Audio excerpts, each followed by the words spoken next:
Are we nearly there yet? Does that sound familiar? Have you ever asked that question on a long journey? Maybe you've even asked it more than once. God's people had been traveling through the desert for a very, very, very long time. They had been traveling through the desert for 40 years. But after 40 years, it was time for them to reach the beautiful land that God had promised to give them to live in. Sadly, their leader Moses had died before they reached this promised land. But God chose a new leader, a man called Joshua. His name means God saves. Imagine how great it must have felt after so many years in the desert to look out at this land in the distance. It was a beautiful green land. But there was a problem because there were already people living there. And these were people who didn't follow God. These were people who didn't listen to God. These were enemies of God's people.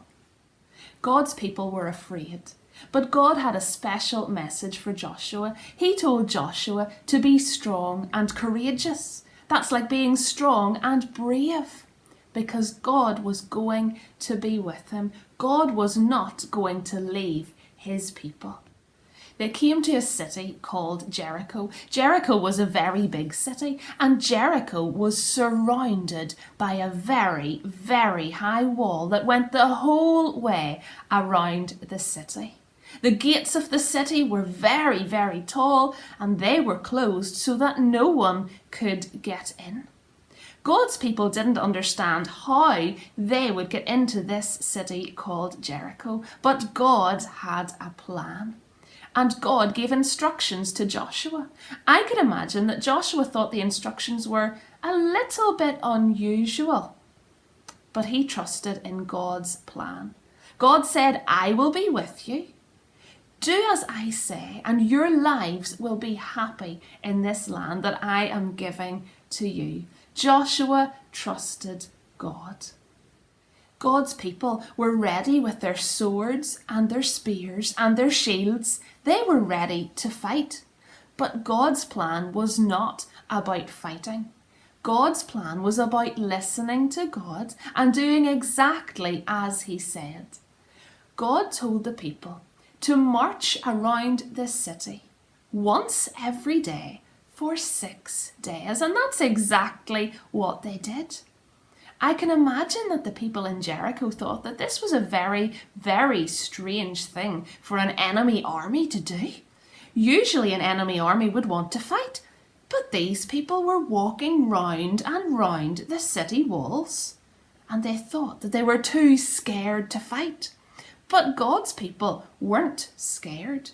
They were waiting. They were waiting for God to tell them exactly what to do. And then on the 7th day, they received another instruction. On the 7th day, God told the people to march around the city again. Not just once this time, or twice, or 3 times, or even 4 times, but 7 times. And then God told them to make as much noise as they possibly could. Has anybody ever asked you to make as much noise as you possibly could?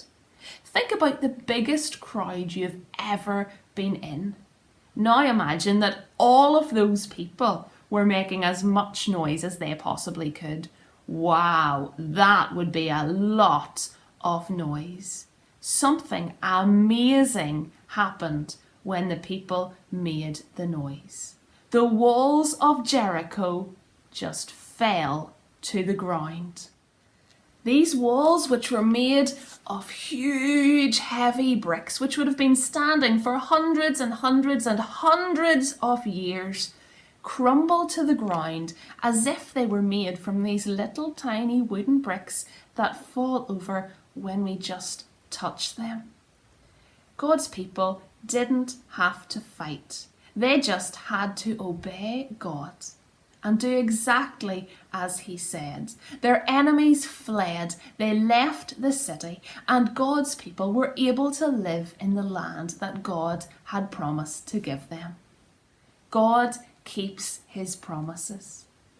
When Joshua was an old man, he said to the people, "Choose today who you will serve. But as for me and my house, we will serve the Lord."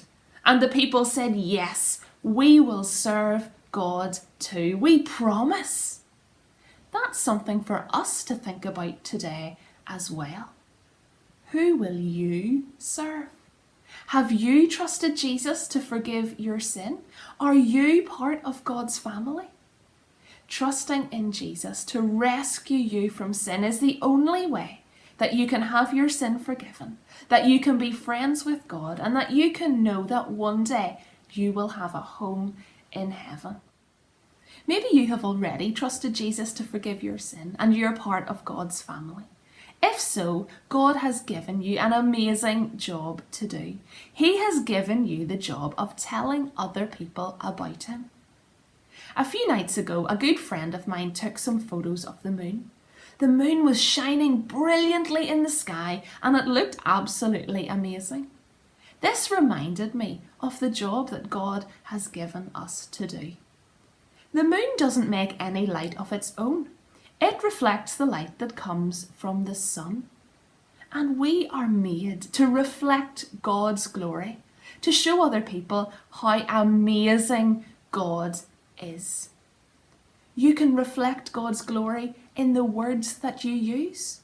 When you use kind words that make people feel good, rather than unkind words that make people unhappy. You can reflect God's glory in the things that you do by looking out for people, being kind, being a good friend. And you can reflect God's glory when you tell other people about him. Will you reflect God's glory today in the same way as the moon reflects the light from the sun? Why not think about that the next time you see the moon in the sky? Who will you serve today? Will you serve God? The people of Israel promised that they would serve God, but the story isn't over yet. Come back next week to find out what happens next.